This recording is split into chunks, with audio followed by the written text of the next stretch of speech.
जवाहरलाल नेहरू जो विश्वविद्यालय बना तो किस प्रकार से भर्तियां हुई थी। स्थिति में 9 लाख और 24 लाख छात्रों का सवाल है आपसे। नेहरू जी का इतिहास जानने के लिए थोड़ी ना संगीत रागी जी, देखिए ये बेहद गंभीर, आप खुद प्रोफेसर हैं संगीत रागी जी, जो स्टूडेंट की भावना है वो मौजूदा वक्त में क्या है। आप हमसे सवाल पूछे तो मेरा उत्तर तो आप, बट इतिहास आप लगेंगे बताने, अब नेहरू थोड़ी ना जिम्मेदार हो जाएंगे इसके लिए। हेलो जी, कैसे हो सब? बढ़िया हो या बढ़िया रहा करो, अपने और अपने परिवार की सेहत का रख लिया करो ख्याल।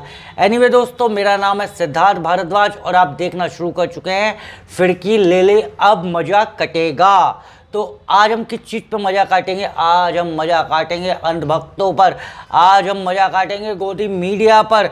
तो भैया ज़्यादा समय नहीं खराब करते, इस वीडियो को देख लेते हैं और देखते हैं कैसा मज़ा हो गया है इस वीडियो के अंदर।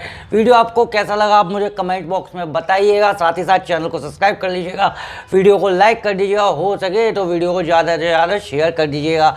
तो ज़्यादा समय नहीं खराब करते, सबसे पहले इस रिएक्शन वीडियो को देख लेते हैं। और इस वीडियो पे आप अपना रिएक्शन जरूर दीजिएगा। कहाँ पे आपको पता है ना, आपको रिएक्शन देना है कमेंट बॉक्स में, तो कमेंट बॉक्स में कमेंट करना बिल्कुल ना भूलें। चलिए देख लेते हैं इस रिएक्शन वीडियो को।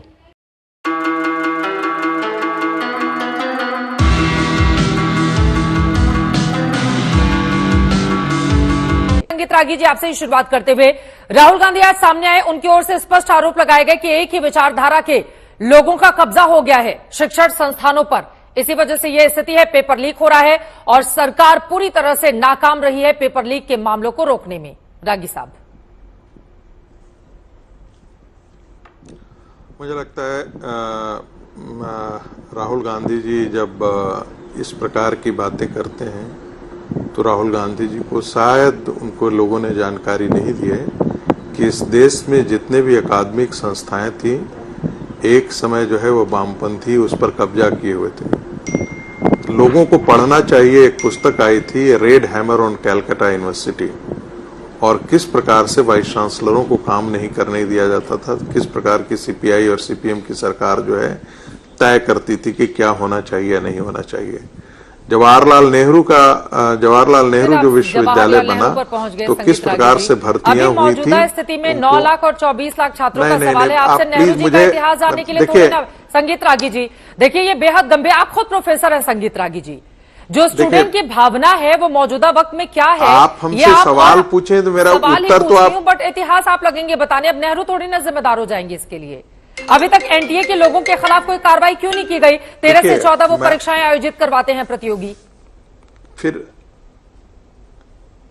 आपको यही सवाल पहला पूछना चाहिए था। तो राहुल गांधी का आपने सवाल पूछा, इसलिए मैंने ये कहा कि आइडियोलॉजी का इससे लेना देना नहीं है। मैं इसलिए कहा था, मैं इसलिए जिक्र किया था कि आइडियोलॉजी हमेशा रही है और वामपंथीकरण इस शिक्षा का पहले भी भगवाकरण छोड़ दीजिए, वामपंथीकरण इस शिक्षा का पहले भी राहुल गांधी की पार्टी पहले ही गिरवी रख चुकी थी। भगवादारियों को छोड़ दीजिए, वामपंथियों के हाथों में शिक्षा, ऐसी बात नहीं, इसका नहीं है। महत्वपूर्ण बात यह है कि 26 लाख छात्र जिन्होंने नीट के एग्जाम दिया और ये दिया, एनटीए आई थी अच्छी ही मंशा से। देश के विश्वविद्यालयों में, देश के अकादमिक संस्थाओं के जो इंजीनियरिंग और मेडिकल की परीक्षाएं जो होती थी उसके लिए छात्र को कई फॉर्म भरने पड़ते थे। तो हुआ कि एक पूरा ऑल इंडिया टेस्ट के जैसे यूपीएससी करते हैं वैसे इसका भी हम कर दिया जाए और ये बेहतर है इसको करने।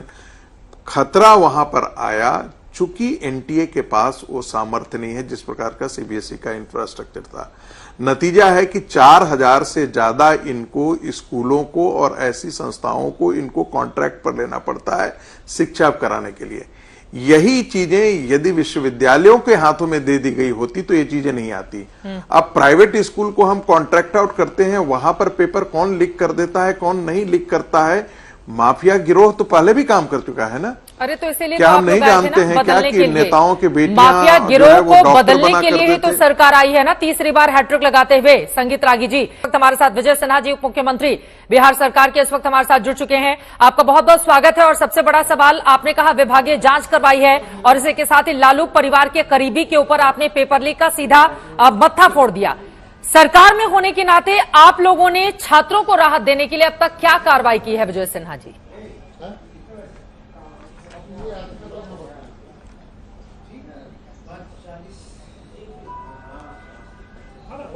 विजय जी, मेरी आवाज मिल रही है क्या?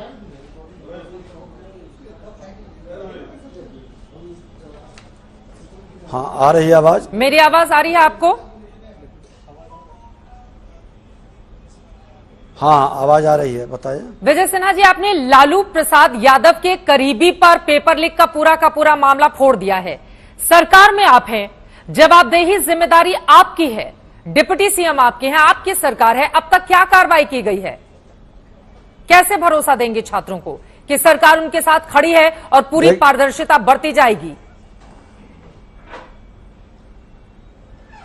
देखिए, निश्चित तौर पर छात्रों के भविष्य के साथ जो भी खिलवाड़ करने वाले लोग हैं, ऐसे लोगों का पूरी जांच के तहत स्पष्ट करना चाहिए, कार्रवाई करनी चाहिए।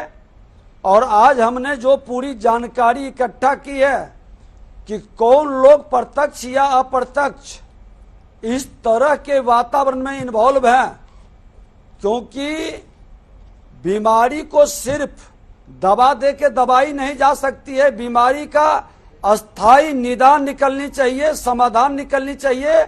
और इसमें कौन लोग इन्वॉल्व हैं, आज उसको लेकर के जब ने हम पूरी तहकीकात किए हैं, तो पूरी तहकीकात में देखिए कि किनका नाम आ रहा है, कौन लोग इस पर्दे के पीछे खड़े हैं।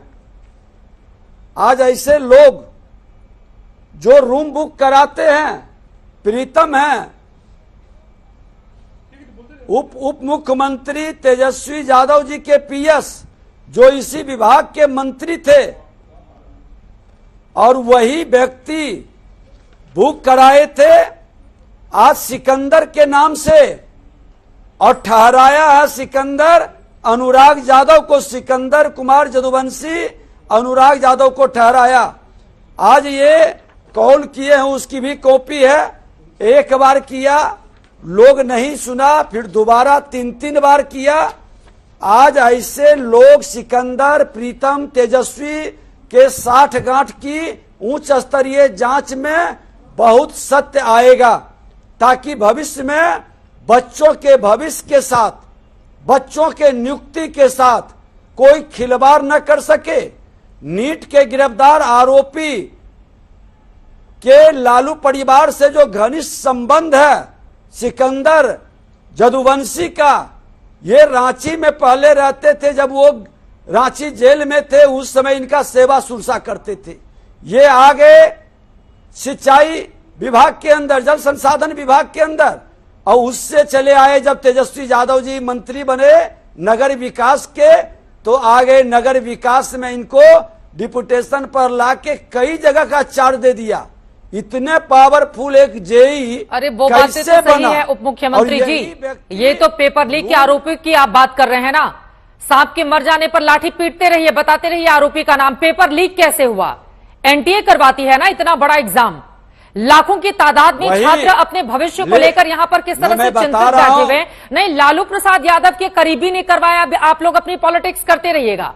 अगर किसी के घर का बच्चा है जिसने एग्जाम दिया है और उसके नंबर में धांधली हुई है, तो वो आपसे पलटकर सवाल पूछेगा ना कि आप लोग अपनी जिम्मेदारी से क्यों भाग रहे हैं। चित्रा जी, बीमारी का आवाज नहीं आवाज आ रही है आपकी, बोलिए, आवाज आ रही है आपकी। बीमारी का पूरी गहन जांच नहीं होगी तो सत्य उजागर नहीं होगा।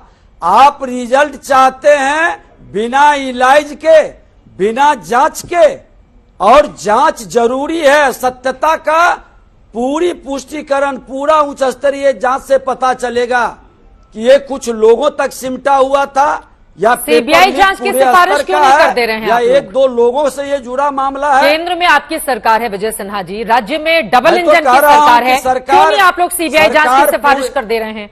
नहीं, आज हमारे लोग जांच कर रहे हैं, और जांच के तहत ही तो आज जांच नहीं होती तो ये रिपोर्ट कहां से आता, कैसे मिलता। पूरी तरह से सरकार गंभीरता से लेकर ऐसे लोगों को बख्शने के लिए तैयार नहीं है। जो लोग बिहारी को हमेशा बदनाम करके इस तरह के खेल खेलते हैं, उसका जांच और उस पर कार्रवाई से ये बीमारी मिटेगा और सरकार का सही निर्णय भी समय पर होगा। यहाँ पर बात किसी क्षेत्र विशेष की होनी है। आप कह रहे हैं कि बिहारी का नाम लेकर बदनाम करने की, ऐसी बातें तो हो नहीं रही है। विजय सिन्हा जी, आपकी सरकार की जो जिम्मेदारी है उसके तहत अब तक की क्या कार्रवाई, क्योंकि यहां पर बच्चे बैठकर इंतजार कर रहे हैं कि अब वो आगे क्या करें। सिन्हा साहब, उनके लिए क्या है आपके पास? आप पकड़ते रहिए आरोपियों को, लेकिन पेपर लीक तो हुआ है ना ये तो सच्चाई है, इससे मुंह कैसे मोड़ सकते हैं आप? सरकार गंभीरता से एक्शन ले रही है, पूरी तरह से सरकार सजग है और सरकार इस तरह के वातावरण बनाने वाले पर कार्रवाई भी समय पर करेगी। नेट की परीक्षा मामले में सीबीआई जांच के लिए सिफारिश कर दी गई है। आप लोग भी क्या यही मांग करेंगे इस पूरे मामले में? नहीं, मैं तो बता रहा हूं, देखिए हमारे विभाग से जुड़ा हुआ जो मामला था, प्रीतम से संबंधित, उप मुख्यमंत्री से संबंधित, तेजस्वी यादव से जुड़ा हुआ, सिकंदर, प्रीतम, तेजस्वी के बीच का जो 60 गांठ है, तो मैं अपने विभाग की ओर से इसकी प्रक्रिया को आगे भी बढ़ाया है और इसको हम लोग रिकमेंड भी करेंगे कि इस पर कार्रवाई हो। सिकंदर, प्रीतम, इन तमाम लोगों को पेपर कहां से मिला, इसकी जांच कैसे आगे बढ़ेगी विजय सिन्हा जी? वो तो संबंधित विभाग के लोग, हमारे आर्थिक अपराध इकाई के लोग और सारे लोग जांच रहे हैं। उनकी पूरी जांच की रिपोर्ट आने के बाद आपके प्रश्नों का जवाब सही ढंग से दिया जा सकेगा। आखिरी सवाल आपसे ये है, बिहार की सरकार ऐसी कौन सी व्यवस्था करने जा रही है कि कम से कम बिहार में पेपर लीक के मामले सामने नहीं आए? क्योंकि हर साल की कहानी हो चुकी है। विजय सिन्हा जी, क्या करने जा रहे हैं आप लोग?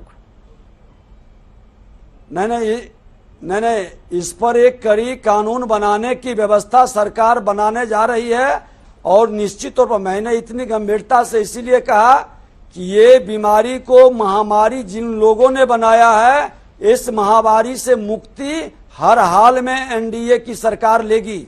बिहार के अंदर कई महामारी से हमने मुक्ति लिया था। नरसंहार भी बिहार में खूब होता था, आज उस बंद हो गया। अपहरण भी खूब होता था, करीब करीब बंद है। उग्रवादियों पर भी बहुत लगाम लगा है। तो ये नीट की परीक्षा के माध्यम से ही, ये परीक्षा का पेपर लीक पर ये महामारी का रूप जो लिया है और जो इसको संरक्षित कर रहे हैं, ऐसे लोगों के पूरी तरह से कार्रवाई और ऐसे लोगों पर दबिश बढ़ाकर इससे पूरी मुक्ति पाली जाएगी। सरकार के नाक के नीचे ये सब कुछ हो रहा है और उसको रोक पाने में सरकार नाकाम साबित हो रही है। आप लोगों की भी जिम्मेदारी है कि दोबारा इस तरह की स्थिति नहीं पनपे, इसके लिए कोई बड़ी व्यवस्था करे सरकार, क्योंकि यहाँ पर हमारे देश के भविष्य के साथ खिलवाड़ हो रहा है। बहुत शुक्रिया विजय सिन्हा जी। चित्रा जी विपक्ष में बैठा व्यक्ति ही एक खेल में लगा हो तो सरकार तो जिम्मेवारी निभाएगी ही। इसीलिए आप उस कुर्सी पर भी बैठे हुए हैं कि सरकार अपनी जिम्मेदारी का निर्वहन करे। बहुत धन्यवाद आज तक से बातचीत करते हुए।